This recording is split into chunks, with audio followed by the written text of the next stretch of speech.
Kasus kematian Vina Eki semakin menjadi-jadi dari sayembara yang diputuskan untuk membuktikan kasus tersebut pembunuhan atau kecelakaan hingga adu sumpah pocong. Ayah Eki Ibtu Rudiana menyebutkan siap disumpah apapun. Sementara mantan terpidana kasus kematian Eki Vina, Saka Tatal menyebutkan siap sumpah pocong hingga sumpah bancis untuk membuktikan dirinya tidak bersalah dalam kasus tersebut. Akankah ini semua bisa diwujudkan? Apakah ini diperlukan untuk membuktikan siapa yang bicara kebenaran dan siapa yang bicara kebohongan? Anda menyaksikan The Prime Show bersama saya, Abraham Silaban, kasus Vina, adu sayembara hingga sumpah pocong. Di tanggal 27 Agustus itu, di malam kejadian itu Dede itu bersama saya, Pak. Jadi itu nggak ada yang namanya di setting sama Pak Rudiana, disuruh sama Pak Rudiana, itu nggak ada, Pak. Itu sudah dari kepribadian saya sendiri, Pak. Apa yang saya tahu, saya ucapkan di situ, Pak. Kami resmi menulis surat kepada Rudiana mengenai tantangan untuk sumpah pocong. Saya sumpah pocong mau, sumpah apapun mau. Bisa nggak membuktikan ini pembunuhan? Kalau bisa membuktikan ini pembunuhan, 10 juta dari saya. Barang siapa yang bisa membuktikan ini adalah kecelakaan laka lantas tunggal, saya bayar 11 juta rupiah. Lebih mahal dari dari Pak Sus.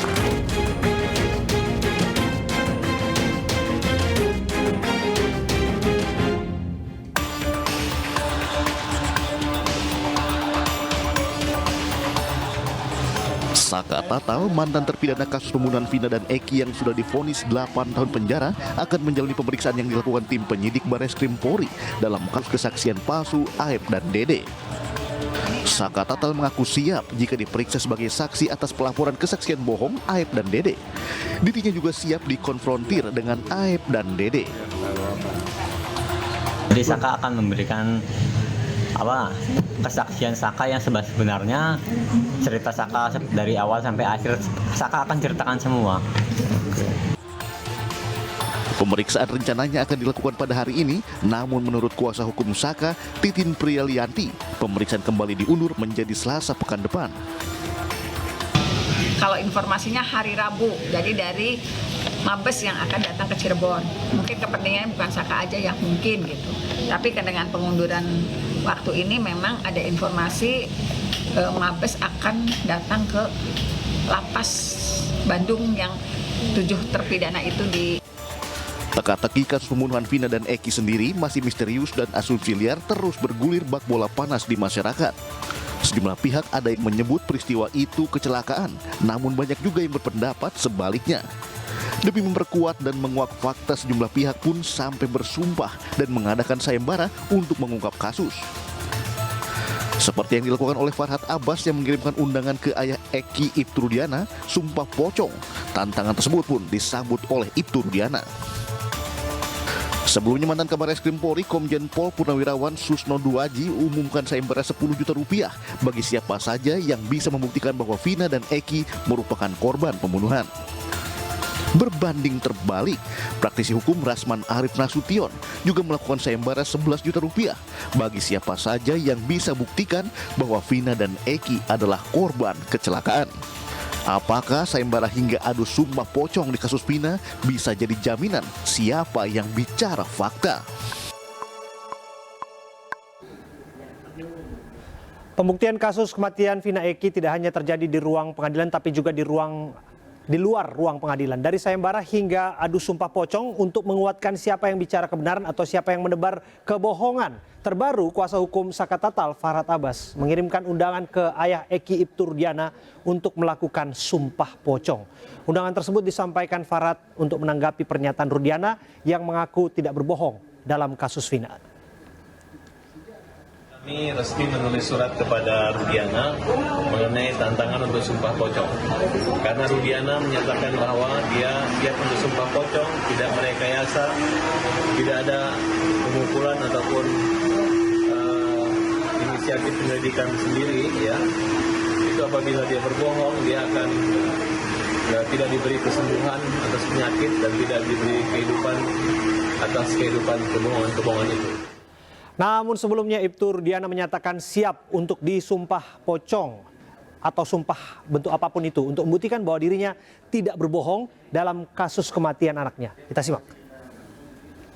Sumpah pocong mau, sumpah apapun mau, artinya yang meninggal adalah anak saya. Anak yang saya didik dari kecil, yang saya rawat dari kecil. Muhammad Rizky Rudiana. Demi agama yang Bapak percaya. Betul. Demi Allah gitu. Demi Allah. 7 turunan saya mati semua, Bang, kalau saya bohong. Selain sumpah pocong, pihak Saka Tatal melalui kuasa hukumnya juga menantang Ibtur Diana untuk melakukan satu sumpah, yaitu sumpah Banyucis. Sumpah ini disebutkan adalah sumpah keramat yang sudah menjadi tradisi turun-temurun di Cirebon.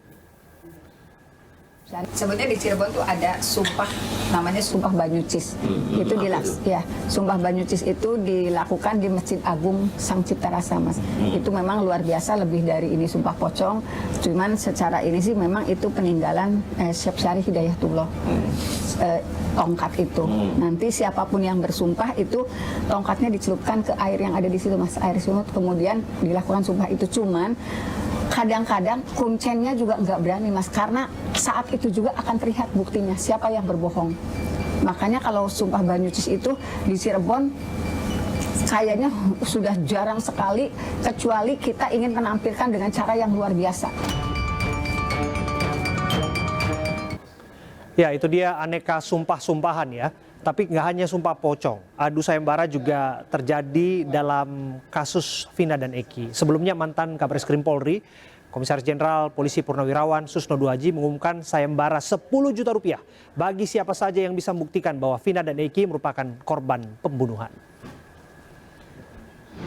Yang harus diadili itu adalah perkara. Kan tadi penyidikan kan, membuat terang peristiwa ini, yang terang benderang, yang kasat di depan mata, yang dilaporkan oleh yang menemukan kejadian itu adalah kecelakaan lalu lintas. Kemudian berubah menjadi pembunuhan. Satu yang saya lemparkan, siapa yang bisa membuktikan? Hakim. Saya tentang, bisa nggak membuktikan ini pembunuhan? Kalau bisa membuktikan ini pembunuhan, 10 juta dari saya. Berbanding terbalik, malah praktisi hukum Rasman Arif Nasution juga mengumumkan sayembara bagi siapa saja yang bisa membuktikan bahwa Vina dan Eki korban kecelakaan akan diberikan hadiah. Sekarang saya menantang, barang siapa yang bisa membuktikan ini adalah kecelakaan laka lantas tunggal, saya bayar 11 juta rupiah. Lebih mahal dari Pak Sus.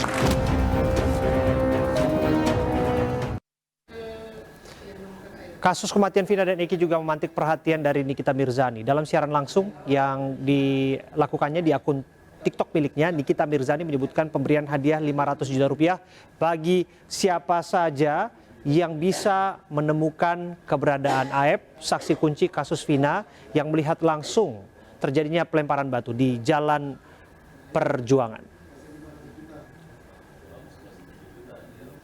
Pemirsa, kita langsung saja berdiskusi mengenai adu sayembara hingga sumpah pocong dalam kasus Vina Eki. Kami sudah menghadirkan sejumlah narasumber, ada Bu Elsa Syarif, pengacara itu Rudiana. Terima kasih sudah hadir Bu Elsa Syarif. Dan ada Bung Farhat Abbas, pengacara Saka Tatal, dan juga ada Komisaris Jenderal Polisi Purnawirawan Susno Duaji yang merupakan Kabareskrim Polri 2008-2009. Terima kasih sudah hadir Pak Susno, Bung Farhat, dan juga Bu Elsa. Saya ke Bang Farhat dulu. Bang Farhat, betul udah bersurat ke kantor Bu Elsa untuk mengirimkan tantangan sumpah itu? Ya, kami sudah secara umum terbuka dan suratnya udah kita kirim ke kantor Bu Elsa juga resmi. Kapan dikirimnya? 2 hari yang lalu. Oke, artinya sudah diterima Bu Elsa? Saya nggak di kantor ya mungkin. Iya. Tapi Ibu udah tahu kan kita mengirim surat untuk... Saya diberitahu sama sekjen aja, tapi saya nggak terima itu surat. Udah ada bukti suratnya ada? Mungkin sekjen saya. Oke. Kita belum melihat isi suratnya sih, tapi bisa Anda detailkan kembali. Isi surat itu apa semata-mata memang menantang sumpah pocong? Rudiana dalam konferensi pers di Kesultanan Cirebon bersama dengan Hotman Paris menyatakan dia siap sumpah pocong. Bahwa yang meninggal itu anaknya, bukan orang lain gitu. Kemudian pasti terkait ini karena tuduhannya Rudiana itu adalah merekayasa, mengarahkan dan mengetahui penyiksaan terhadap mereka, termasuk Sakacata. Dan kita sudah mengirim undangan resmi, kemudian Hari ini kita sudah mengurus untuk ke masjid di Plombon di Kota Cirebon ya, atau Kabupaten Cirebon itu untuk melakukan ritual sumpah pocong itu. Jadi kita Kapan nih rencananya? hari Jumat. Setelah salat Jumat, nah ini kebetulan ada pengacara Pak Rudiana. Itu kan ini keinginan dia, Bu. Kita bukan main-main ya, Pak, tapi serius lah gitu. Karena ini reputasi gitu. Sumpah pemutus itu ada, walaupun tidak di pengadilan, tapi bagaimana Rudiana bisa membuat yakin masyarakat bahwa ini adalah perkara yang memang arahan dia dan saksi-saksi Liga Akbar. Sebelum lebih jauh, Bung Farad, itu berarti undangannya untuk berharap Pak Rudiana juga hadir dalam momen kita itu. menerima tantangan Rudiana dan Rudiana hadir. Kalaupun Rudiana takut karena dia merasa kalau dia sumpah pocong bisa meninggal atau tidak sembuh, Saka Tatal tetap melaksanakan sumpah pocong bahwa dia bukan pelaku dan salah alamat penangkapan. Oke, akankah ini ditindaklanjuti? Kita nanti bahas ya, Bu Elsa. Kita harus break sejenak. Kami akan kembali saat lagi untuk Anda. Tetaplah bersama kami. Jawaban itu akan disampaikan saat lagi.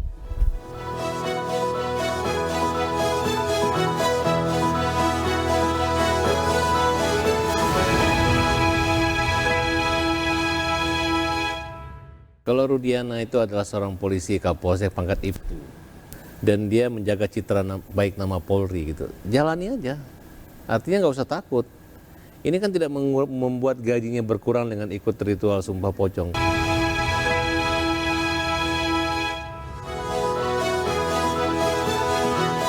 Anda kembali dalam The Prime Show bersama saya Abraham Silaban. Saya masih duduk dan berdialog bersama dengan Pak Susno Duaji, Bung Farad Abbas dan juga Bu Elsa Syarif. Saya ke Bu Elsa. Bu Elsa, akankah kemudian undangan itu segera dipenuhi oleh Pak Rudiana? Setahu saya ya, saya cuma nonton di TikTok ya, TikToknya rekan saya Hotman Paris.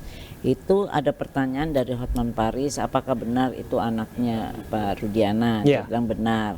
Dan dia bilang bersumpah dia anaknya. Itu yang setahu saya itu aja ya.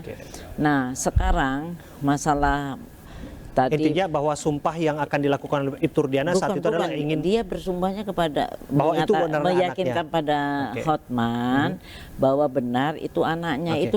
Itu doang yang saya tahu, yang hanya itu perkataannya. Dan masalah rekayasa apa yang disangkakan kepada atau dituduhkan kepada klien saya itu kan sudah masuk ke dalam materi kepada PK. Jadi silakan aja pembuktiannya nanti, kan udah final pengajuan PK-nya. Kita tunggu aja putusan PK. Jangan dalam proses ini jangan kita memberikan tandingan-tandingan. Apalagi kalau pocong-pocong itu saya baru baca di Ustadz Habib Khalid Balsamah itu mengatakan itu musyrik dan syirik. Jadi dan apalagi tidak ada kaitannya gitu loh. Berarti kecil kemungkinan Pak Rudiana akan menanggapi ataupun hadir dalam tantangan sumpah itu. Pembicaraan mereka dengan Hotman aja. Tapi itu menantang loh. Itu baru gayanya nih, gayanya nantang. Itu bukan menegaskan sesuatu kan, Bu? Pada prinsipnya dia karena cuma kan bilang bahwa ini anak saya. Publik pasti nanti akan bertanya, kalau misalnya benar kenapa takut? Kan pasti ada yang bertanya seperti itu. Dia mengatakan ini anak saya. Bung Farad. Ya, kalau saran saya sih gini ya. Kalau Rudiana itu adalah seorang polisi Kapolsek pangkat Ibtu dan dia menjaga citra baik nama Polri gitu, jalani aja. Artinya nggak usah takut. Ini kan tidak membuat gajinya berkurang dengan ikut ritual sumpah pocong, karena dia yang dari mulutnya sendiri yang mengatakan saya siap sumpah apa aja bisa, sumpah pocong bisa kan gitu. Jadi ya ayo gitu. Ini kan hanya masalah kalau anaknya mati tidak mati ya itu kan bukan persoalannya. Kita juga nggak tahu dari mana dia dapat isu bahwa itu anak atau bukan. Tapi yang jelas ada saksi yang mengatakan, Liga Akbar, Dede dan Teguh, bahwa Rudiana yang mengarahkan, yang melarang datang ke pengadilan. Nah itu kan semua dibantah sama dia. Nah itu kita tantang. Sedangkan Saka Tatal dari awal bahwa Saka ingin membuktikan. Walaupun Saka sudah bebas, tapi Saka bukan pelakunya dan beban derita keluarganya itu sampai sekarang terasa sangat panjang. Oleh karena itu Saka tetap berani sumpah pocong dan menantang dan menerima tantangan Rudiana untuk ikut sumpah pocong di Cirebon. Jadi saya sampaikan bahwa kalau melihat dari masalah TikTok itu ya, watching TikTok itu tidak ada tantangan dari Rudiana, dan kemudian dia hanya menjawab pertanyaan dari Pak Hotman Paris. Hotman Paris bahwa itu anaknya. Memang soal diragukan anaknya itu banyak isu itu, dan jelas ada terang-terangan ya dari seorang lawyer yang mengatakan itu bukan anaknya, Dan malah mencatut yang identitas lain bahwa disebut itu yang masih meninggal hidup dan itu sebagainya. namanya Panji. Ya, terus minta dibongkar kuburannya Oke. almarhum untuk tes DNA bahwa itu bukan anaknya atau bukan, itu kan terlalu ya menyedihkan gitu loh. Oke. Tapi kalau soal yang permasalahannya sendiri itu kan Dugaan sudah rekayasa. diajukan di PK. Dan kita lagi menunggu proses PK ya. Gimana kita hormati apakah putusannya diterima, apa PK-nya diterima atau PK-nya ditolak. Kita sama-sama menunggu, jangan memberikan suatu tandingan persidangan di luar pengadilan. Bagaimana menjawabnya Bung Farad, bahwa sebagai penegak hukum disebutkan bahwa Pak Rudiana meletakkan segala sesuatunya pada proses hukum, bahwa dianggap sumpah pocong itu sumpah yang bukan bagian dari proses penegakan hukum. Peran Rudiana sini kan dua, satu sebagai aparat, kedua ayah korban gitu. Sebenarnya dia nggak perlu terlalu alergi, karena ini kan untuk mencari terungkapnya kebenaran material gitu. Karena ada satu keraguan gitu, di mana dalam PK kami diantaranya bahwa orang-orang yang ditangkap ini salah alamat, bukan orang ini. Salah tangkap. Salah tangkap. Kemudian adanya saksi-saksi yang dulu, ya kita tahu kan, ini pembuktiannya mengejar pengakuan tersangka. Liga Akbar. Liga Akbar. Dede. Nah, tidak ada bukti-bukti, makanya saya katakan kemarin sama Bu Elsa, bukti apa yang membuat Ibu Elsa yakin bahwa dia itu membunuh atau memperkosa. Kalau bicara tes DNA, mana DNA apa? Spermanya gitu. Mungkin kita sudah membandingkan bahwa luka yang ibu mengatakan jangan terpaku ini bukan haid. Kalau namanya orang jatuh karena benturan itu bisa keluar darah semua di hidung. Seperti yang kami beri contoh di fotonya Vina di hidung. Nah, kalau dalam kemaluannya memang ada saksi pendukung lainnya muncul, diantaranya Mega dan Wiwidi yang mengatakan mereka lagi haid gitu. Kemudian kalau dilihat dari BAP dan laporannya Rudiana itu jelas menulis bahwa ada tusukan segala macam. Ternyata di dalam laprim tidak ada tusukan luka. Tapi ini semua kan sedang berproses. Kenapa tidak menunggu saja kemudian proses memori PK itu diputuskan oleh untuk sumpah pocong? Untuk yang tadi yang Anda sebutkan ini kan prosesnya kan sedang digulirkan di kami Mahkamah tetap Agung. menunggu hasil karena sudah kita ungkapkan di pengadilan, digelar dengan tambahan saksi fakta maupun saksi ahli. Nah, justru maksud saya ini kan apa ya, penegasan saja. Bukan masyarakat menunggu-nunggu gitu. Ketika muncul Rudiana, tiba-tiba dia membantah. Ya kalau bantah-bantah, kenapa Rudiana nggak nongol di pengadilan, membantu jaksa membuktikan bahwa melawan PK kontra memori kita gitu. Nah, tapi kenapa tidak hadir gitu? Maksud saya dibiarkan, mereka terlalu mudah menjawab, ya biarin. Nah, mudah-mudahan dengan polemik yang terjadi masyarakat ini, hakim-hakim ataupun petinggi-petinggi hukum itu mengerti semua proses ini, sangat membantu kami gitu, bahwa sebenarnya Rudiana masalah yang simpel ini dibuat sulit dan dia mempersulit menurut saya. Ada tanggapan Bu Elsa? Ada tanggapan? Ya, tanggapan saya kan masalah hal ini kan sudah ada laporan dari pihaknya kalau nggak salah. Betul, ke Barreskrim. Ke Barreskrim. Iya, mengenai dugaan penganiayaan, keterangan palsu. Berarti menunggu proses hukum ya. Dan kami juga ini kan udah saling lapor. Nah, ini tunggu pembuktiannya aja. Tapi kalau memang mau untuk senang-senang bikin satu yang keramaian di Cirebon, ya bagus juga, itu jadi wisata juga untuk menonton itu. Bagus. Ada niat senang-senang idenya bagus. Saya juga, cuman saya karena sibuk aja nggak bisa datang. Ini kan idenya siapa sih? Atau kehebohan saja. Bahkan kalau kami fokusnya juga kita akan melaporkan kembali Suroto dan Silinda kan. Kita anggap ini orang yang mengarahkan sehingga pembuatan film ini jadi ribut begini gitu ya. Yang satu menyatakan celana melorot lah, yang satu merasa ada pembunuhan gara-gara kesurupan gitu. Orang-orang ini harus saya bikin kapok tuh, kita hajarin mereka itu. Oke, saya geser ke Pak Susno, sudah senyum-senyum ya Pak Susno. Yang kita tahu aja mau nonton. Nah, Pak Susno apakah datang nanti di Sumpah Pocongnya? Ini menarik juga karena Sumpah Pocong ini kemudian rame, Bung Farad dan kawan-kawan menindaklanjutinya begitu ya, karena yang kita kenal kan sumpah di pengadilan itu sumpah menurut agama. Dan yang bernilai di pengadilan kita melihatnya dasarnya adalah sumpah itu. Tapi mengapa lantas di luar ruang pengadilan juga hadir sumpah-sumpah lainnya, Pak Susno? Ini sumpah ini mungkin sumpah adat ya, dan sumpah adat terucap untuk menambah keyakinan. Ya kalau ditinjau dari, saya tidak meninjau dari ilmu agama ya, sumpah pocong ya, karena saya bukan ahli agama. Saya mungkin sama dengan Bu Elsa, ini bagus untuk melihat gitu, kayak apa gitu ya. Saya sendiri tertarik gitu, karena saya terus terang seumur hidup belum pernah melihat bagaimana pelaksanaan Sumpah Pocong itu. Ya saya akan datang ke Cirebon, akan melihat kayak apa sebagai pengalaman hidup saya. Saya tidak mengomentari apakah menurut agama ini benar apa tidak, tapi karena itu ada dan Pak Rudiana misalnya akan seperti itu, kemudian siapa tadi Saka Tatal akan begitu, ya lihat, dan mungkin juga katanya Bu Ilsa banyak orang lihat ya jadi objek wisata nanti, tapi bukan itu ya, bukan itu tujuannya. Artinya mungkin orang Indonesia akan tahu Sumpah Pocong itu kayak apa. Soal nanti terkait dengan masalah agama itu nanti silakan para ahli agama. Terkait dengan pembuktian di pengadilan, ya tentunya tidak, karena ini kan di luar pengadilan. Tapi apakah ini Anda nilai dirasa perlu kemudian? Karena kan dalam hal ini pasti ada yang berbohong, pasti ada yang berkata jujur. Hanya itu pilihannya, ada kebohongan, ada kejujuran. Dan kemudian dibawa di luar pengadilan untuk dalam bentuk sumpah begitu. Lah kalau memang Rudiana betul mengatakan seperti itu, perlu apa tidaknya ini kan hanya sekedar untuk menguji mental ya. Dia yang kalau betul dia mengucapkan ya, mentalnya kalau memang betul dia tidak melakukan ya kenapa takut kan. Kalau dibilang dia penegak hukum tadi bahwa dia bersandar pada asas-asas hukum dan tata cara dalam hal ini kan tidak ada kaitannya dengan dia polisi ya, itu kan masalah pribadi dia. Masalah pribadi sebagai dia korban ya. Dan saya yakin kalau itu dikonsultasikan kepada atasannya mungkin atasannya tidak akan mengizinkan ya.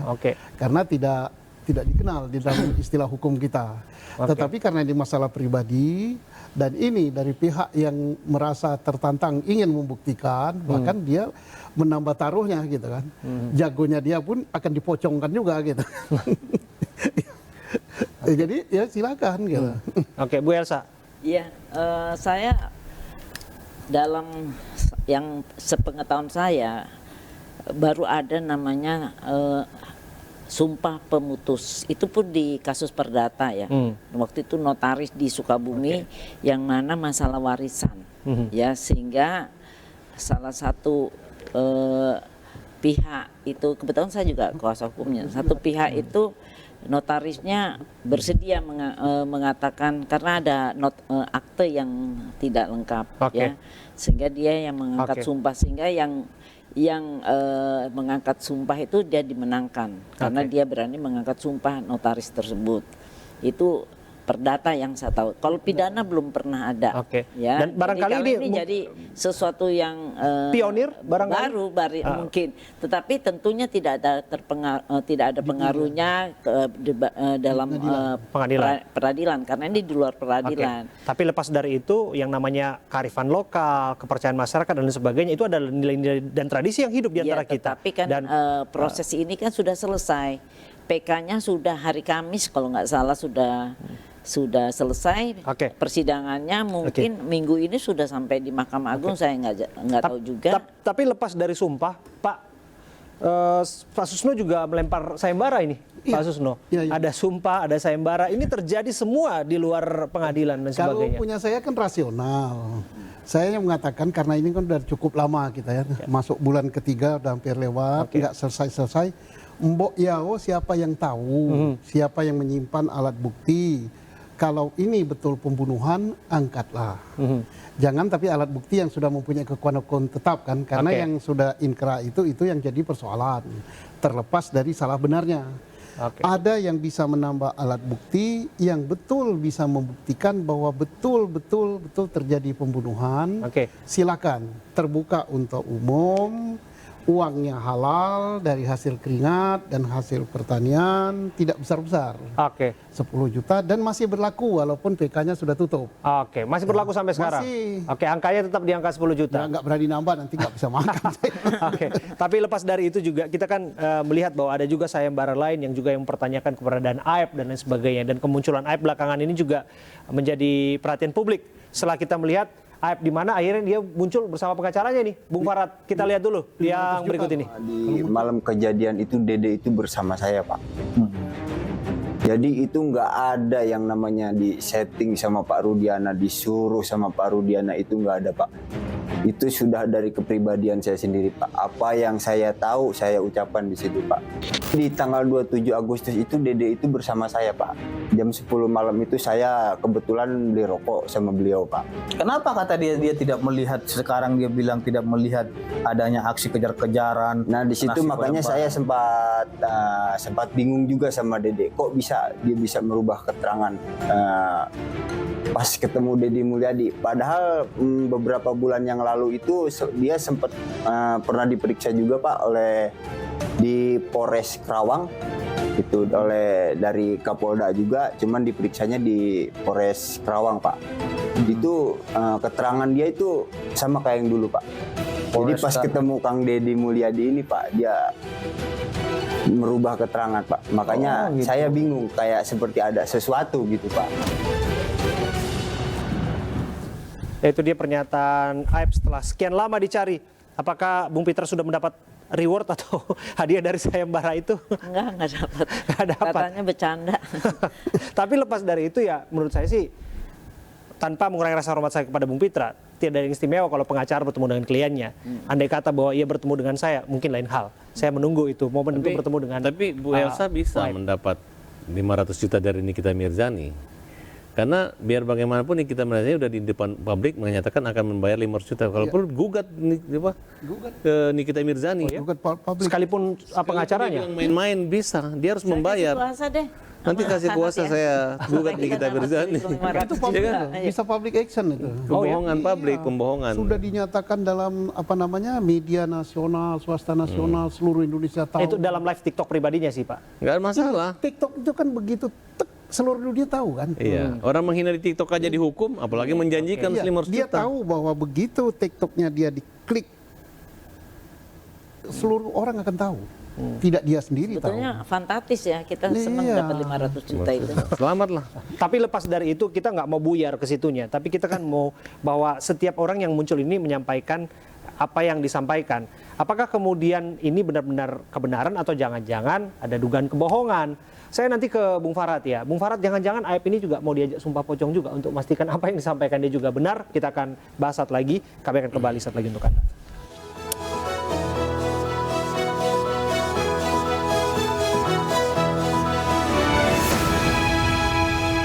Kita yakin lagi agar masyarakat lebih percaya lagi. Jangan sampai nanti kesannya Rudiana yang menantang sumpah pocong bahwa dia berani. Karena ini kalau menurut pandangan warga Cirebon itu kalau sudah berani sumpah Bayu Jis itu berarti orang jujur banget gitu. Saya minta Bu Elsa supaya antar mereka. Supaya bebannya nanti kalau mereka berbohong biar aja dia masuk neraka. Jadi Bu Elsa ini lepas daripada beban kebohongan mereka. Dia entah menantang ataupun tidak, ya undangan ini terbuka sifatnya. Bukan soal berani atau tidak berani. Nah, tapi kalau dipandang dari segi hukum adat, kebiasaan dan sebagainya untuk meyakinkan yang ini ada. Tapi lu berani nggak lu sumpah pocong bahwa lu nggak begitu? Jangan sampai dibilang kita yang ngibul, padahal ya tunjukkan aja.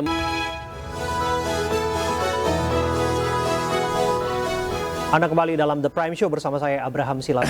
Saya lanjutkan berdialog, saya ke Bung Farhat. Bung Farhat, kalau tadi kemunculan Aib, apakah kemudian apa yang disampaikan Aib ini bisa kemudian dianggap suatu bentuk kebenaran? Karena pada prakteknya kan banyak yang mempertanyakan, termasuk kubu Anda. Apakah kemudian jangan-jangan beliau juga diajak sumpah pocong?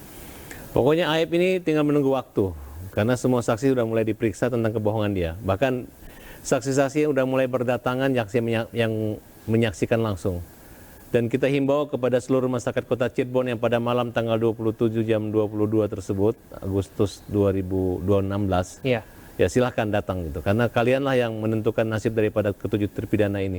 Apakah mereka akan dipenjara seumur hidup atau tidak. Ada beberapa tokoh di antara yang sudah mencabut. Ya. Dan untuk Aib, ya, kami dalam kesempatan ini saya menantang Aib, Pasren, dan Rudiana untuk ikut sumpah pocong pada hari Jumat nanti. Oh ya? Kalau memang kalian itu berani, ya, kan tidak ada beban gitu. Tunjukkan kepada masyarakat kalian itu bukan penipu dan bukan pembohong. Rudiana udah yakin sudah sumpah pocong, kita tunggu konfirmasinya. Dan kalaupun kalian tidak datang, tidak berani sumpah Bayu Jis di Kota Cirebon, untuk sumpah keramat itu, Sakatatal tetap melakukannya. Sendiri. Pesan apa yang mau disampaikan lewat Sakatatal tetap melakukannya seandainya nama-nama yang Anda sebutkan tadi tetap tidak hadir di sana? Semua keterangan persesuaian kita tentang alibi dan bantahan daripada itu didukung oleh keterangan ahli maupun keterangan saksi fakta. Sehingga kita yakin lagi agar masyarakat lebih percaya lagi, jangan sampai nanti kesannya Rudiana yang menantang sumpah pocong bahwa dia berani. Karena ini kalau menurut pandangan warga Cirebon itu kalau sudah berani sumpah Bayu Jis itu berarti orang jujur banget gitu. Oh ya? Nah, kita tunjukkanlah di mana kejujuran. Saya minta Bu Elsa supaya antar mereka. Supaya bebannya nanti kalau mereka berbohong biar aja dia masuk neraka. Jadi Ibu Elsa ini lepas daripada beban kebohongan mereka. Nah, tapi jangan dihalang-halangi, jangan dibilang itu musyrik. Tidak ada yang musyrik. Karena dilakukan melalui tata syariat Islam yang benar. Jika aku berbohong, jika aku sakit jangan pernah disembuhkanlah ya Allah. Jika aku hidup, kalau hidupnya hanya berbohong jangan pernah dihidupkan. Itu beberapa kejadian saya pernah menyaksikan sendiri kawan sumpah pocong, itu 3 bulan meninggal dengan cara yang tidak wajar gitu. Itu jangan dianggap main-main. Benar-benar kualat kalau memang ya, bohong. kalau menurut pandangan saya gini, kan kita kan kalau berdoa sama Tuhan semoga dipanjangkan umur gitu. Tapi ketika saya nggak yakin dicabut nyawanya oleh Tuhan, mungkin ada makhluk goib, mungkin setan segala macam. Wah, ini orang udah bohong dia menyerahkan nyawanya, udah kita cabut aja dengan cara-cara setan. Kan kira-kira gitu. Dan itu mereka berani nggak melakukan itu. Nah, jadi bukan mistik, bukan musyrik gitu. Bukan berarti Tuhan cabut nyawa, tapi banyak yang mau makan manusia pembohong ini, termasuk Aib dan Pasren. Ini balik lagi ke keyakinan sih, tapi tantangan itu disampaikan Bu Elsa. Ya, bukan saya melihat TikTok itu bukan klien saya menantang ya, tapi yang jelas ya entah menantang ataupun tidak, ya undangan ini kan terbuka sifatnya. Bukan soal berani atau tidak berani, karena kita menghormati proses hukum ya. Jadi kan ini sekarang dalam PK.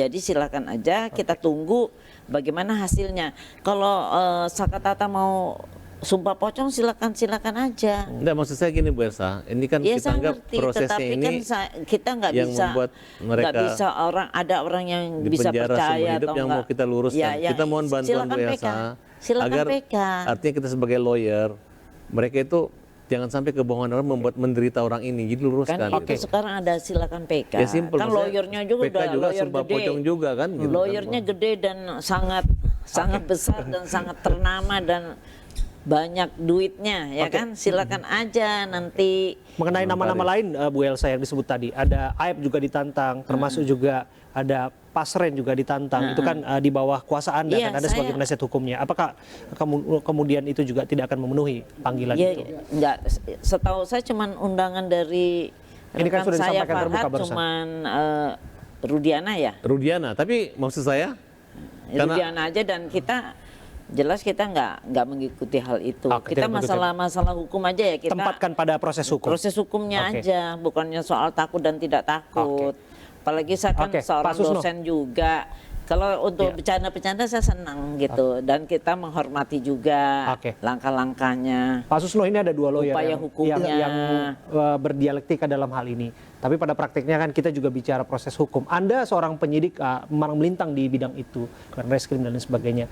Apakah kemudian hal ini akan bernilai sesuatu sesungguhnya? Pesan apa sih yang mau disampaikan lewat ini? Karena pada praktiknya kan para penegak hukum pun pasti nggak akan tutup mata. Mereka juga punya 2 telinga yang bisa mendengar kemana-mana. Satu, bahwa ini kearifan lokal. Ya. 2, ini budaya. Sumpah, yang sumpah menurut tata cara dan agama atau kepercayaan yang dianut itu ada. Diatur secara yuridis di dalam hukum acara kita. Nah, 2 sumpah ini tinggal kita memandangnya dari sudut mana. Kalau kita pandang dari sudut hukum, ini memang sumpah pocong nggak ada. Sumpah yang ini ada. Nah, tapi kalau dipandang dari segi hukum adat, kebiasaan dan sebagainya untuk meyakinkan yang ini ada. Tinggal nanti kita inginnya apa tujuannya. Di sini tujuannya hanya untuk meyakinkan bahwa dia benar enggak. Nah, Ibu Ilsa dari sudut bahwa ini secara yuridis ini tidak ada. Kita tunggu saja ini. Jadi sepanjang kita memandangnya dari 2 sudut itu benar semua. Untuk Saka sendiri implikasinya akan seperti apa? Apakah kemudian ini bisa memberikan pesan kepada publik bahwa betul saya berani mengambil langkah apapun yang dimaksudkan, bahwa saya benar-benar tidak terlibat dalam apa yang dituduhkan? Iya, Saka akan bahkan berani dia mengatakan sumpah dengan air Cirebon ya, air Jis atau air apa itu? Bayu Jis. Bayu Jis, yang menurut kepercayaan orang Cirebon itu sangat sakral dan kontan itu terjadi. Nah, dia berani. Artinya kalau omongannya Saka bahwa dia melakukan perbuatan itu, tapi dia mengatakan tidak, kalau dia tidak disiksa, mengatakan dia disiksa, maka pada dirinya akan menerima itu. Nah, jadi artinya tidak hanya melalui jalur hukum yang sekarang sudah PK, tapi jalur itu pun dia satu manfaatnya. Kedua, ini semacam ya sindiran halus lah kepada Rudiana. Aku saja yang tidak ngomong gitu, mau ayo mari sama-sama. Nah, begitu cara melihatnya. Nggak ada pertentangan. Bung Farhad, apakah kemudian dengan setelah melakukan ini kemudian pesannya buktikan setidaknya kepada warga Kota Cirebon bahwa ya nama baik saya harus dipulihkan bagi Saka gitu. Ya, menyangkut putusan kalah menang itu bagi kita nomor 2. Tapi dampak sumpah pocong ini sebenarnya nggak berpengaruh juga sih sama hukum atau proses PK kita. Karena itu dampaknya untuk pribadi gitu. Pribadi, perorangan aja ingin membuktikan bahwa ini resiko loh gini. Kalau hukum taruhlah kita udah dihukum gitu. Tapi lagi proses PK. Tapi lu berani nggak lu sumpah pocong bahwa lu nggak begitu? Jangan sampai dibilang kita yang ngibul. Padahal ya tunjukkan aja masalah nanti kamu berani tantangan, kita berani nggak? Karena ini nggak sembarang gitu. Apalagi secara adat. Iya, kalau hanya main-main bilang saya sumpah pocong, tapi bahwa ini anak saya bukan anak saya. Kalau enggak saya mati 7 turunan, anaknya udah meninggal. Turunan yang mana yang 7 turunan? Ada 2 anak. Oh, masih ada 2 lagi. Masih ada 2 anak lagi. Tapi yang jelas kita tidak mempersoalkan itu anak atau bukan. Bukan, nggak ada kerjaan kita menyatakan. Udah anggaplah itu anaknya Rudi yang namanya Eki. Sekarang apakah Rudianya tidak melakukan rekayasa, laporan palsu? Termasuk BAP-nya dia itu, katanya ada tusukan di sini segala macam dan pengarahan serta yang dicabut oleh Liga Akbar maupun Dede dan Teguh. Ya, masalah itu yang masalah anak sangat ramai tentang kecurigaan bahwa itu bukan anaknya, dan itu pun sudah kita somasi seseorang yang mengatakan itu bukan anaknya, dan mungkin besok atau lusa kita udah proses hukum. Jadi memang itu yang membuat dia sangat tertekan mengatakan itu bukan anaknya yang meninggal itu. Jadi yang lain-lain itu dia tidak memikirkan itu. Tapi kita juga patut pertanyakan, ini ada yang ramai belakangan ini mengenai kecurigaan kita, apakah betul yang bertelepon dengan Aep yang hari-hari ini ramai di media sosial adalah Ibtu Rudiana? Karena barangkali Bu Elsa sudah pernah melihatnya atau Pak Farhad atau Pak Susno, kita lihat ya. Saya tunjukkan kepada publik. Saya sudah lihat. Ada di video. Di podcast. Pas kejadian pas timbul video Saka tuh, saya langsung ngedon di situ. Lah kok kenapa bisa jadi salah tangkap gitu. Segala dia nggak kenal sama yang 3, sama yang sekarang tuh yang namanya Peggy tuh, yang baru ketangkap ya Pak ya. Yang DPO 1 DPO itu. Nah, itu kan masih kawanannya si Saka itu, Pak. Saya tahu persis saya. Makanya saya langsung ngedon tuh pas timbul lagi 1 DPO kena tuh, tertangkap. Nah udah saya langsung, wah berarti ini Peggy ini bohong gitu. Nomor AF WA-in maksudnya ke Bapak gitu. Jadi saya mah takut doang, takutnya bukan masalah takut saya sama Bapak atau sama polisi. Saya mah takutnya sama keluarga pelakunya itu. Ketika saya muncul itu di hadapan layar gitu, nanti apa yang bakal terjadi sama saya gitu kelak nanti gitu Pak. Ya, patut diduga yang bersangkutan yang bertelepon adalah Aep yang merupakan klien Anda. Tapi kita juga patut mencari tahu sebetulnya video itu diedarkan kapan. Tapi hari-hari ini yang sedang ramai, Bu Elsa. Kita juga patut bertanya, apakah memang betul yang dimaksud itu sedang bertelepon adalah dengan Pak Ibtu Rudiana? Ya, saya juga baru diputarkan ini, baru tahu ya. Dan kebetulan suara dari sana tidak terdengar, tidak jelas, sehingga saya tidak bisa memberikan tanggapan terhadap telepon itu. Si Aep telepon kepada siapa kita nggak ngerti. Dan kita juga harus menelusuri juga. Hari ini kapan telepon itu dilakukan? Itu kan masih dilakukan digital forensik ya. Nanti kita akan dalami lagi. Kita harus break sejenak. Kami akan kembali untuk Anda saat lagi.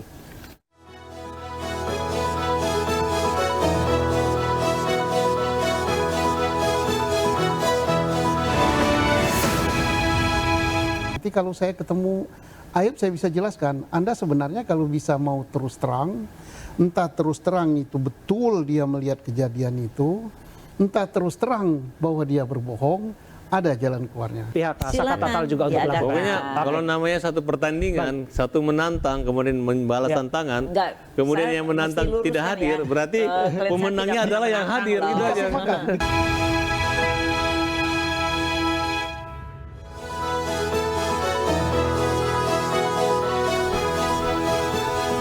Anda kembali dalam The Prime Show bersama saya, Abraham Silaban. Pemirsa, saya akan kembali berdialog bersama dengan Pak Susno, Bung Farhad dan juga Bu Elsa. Bung Farhad ada komentar mengenai apa yang baru saja kita saksikan. Ya, di situ kelihatan kegundahan, kepanikan daripada Aib yang melihat perkembangan saksi-saksi yang mereka arahkan dulu udah mulai buka suara gitu.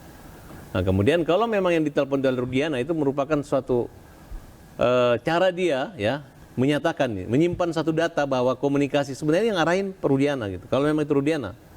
Nah, sehingga kalau ada apa-apa yang terjadi pada dia, misalnya ditangkap jadi tersangka kasus ini, saksi bohong, saksi palsu, dia atas koordinasi dari Rudiana gitu.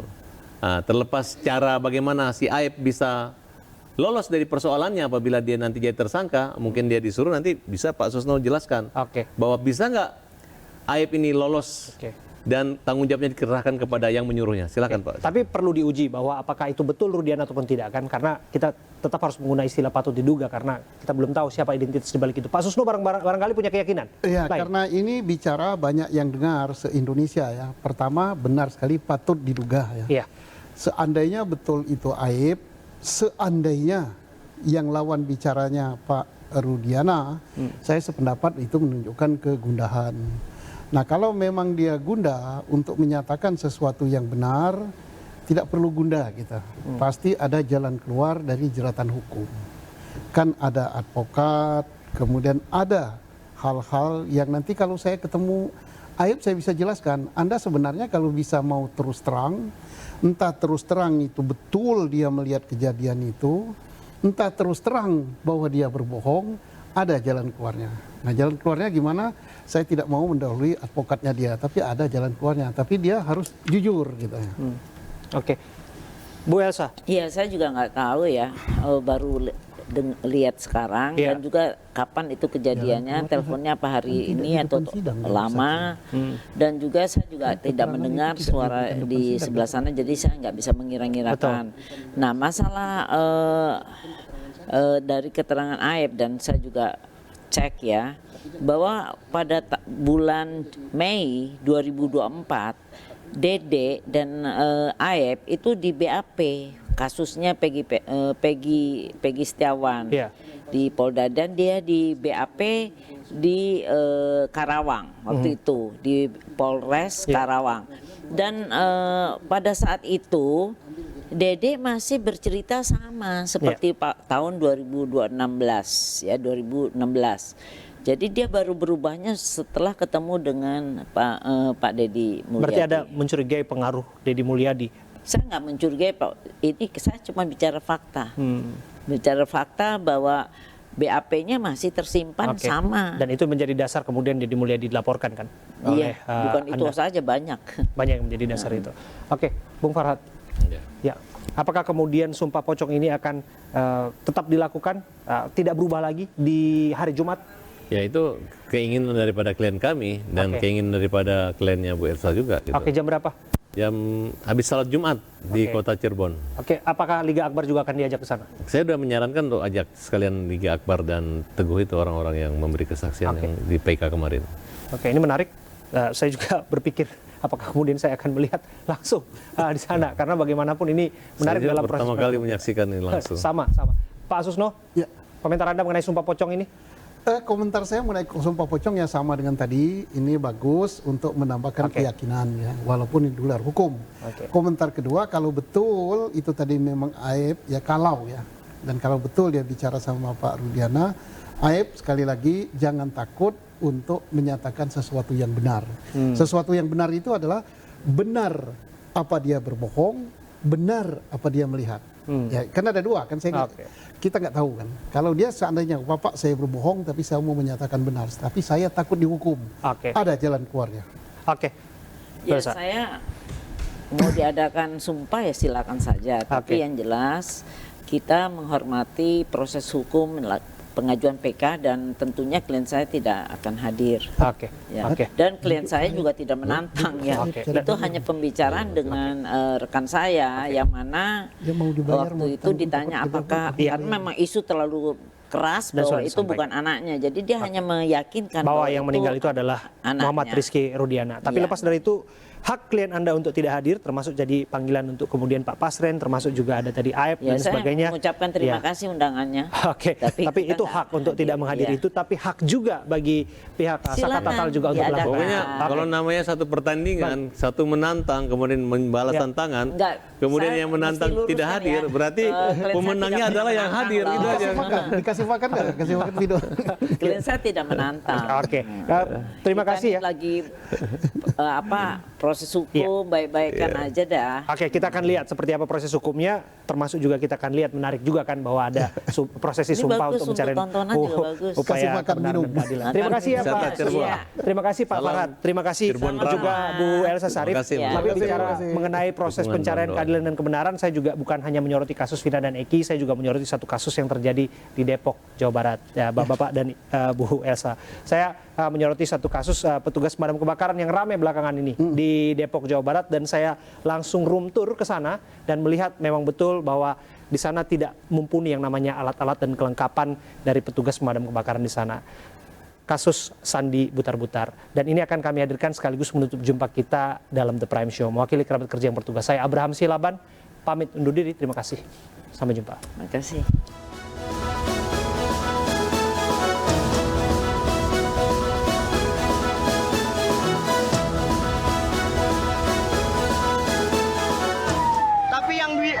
Karena mobil unit yang kecil ini lagi perbaikan, kita masuk mobil gede, gang sempit, kita bawa mobil besar.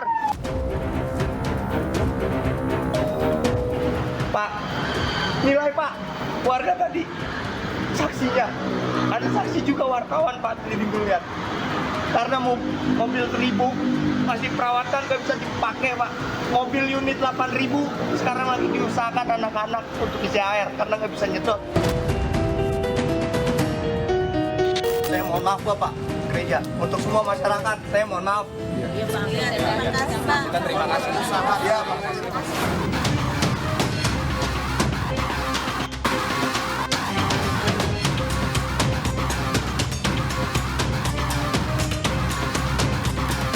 Ini adalah alat untuk menyedot airnya sendiri dari sumber air.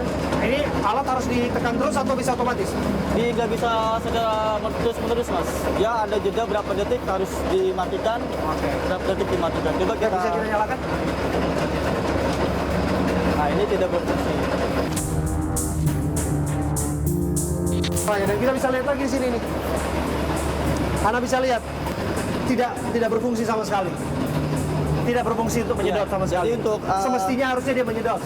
Semestinya dia menyedot karena tekanan saringannya sudah terendam oleh air, jadi ada di batas untuk dia nyedot. Jadi sudah kita coba juga dengan alatnya, kita mainkan alat kelistrikannya, tidak bisa juga karena memang sudah tidak berfungsi.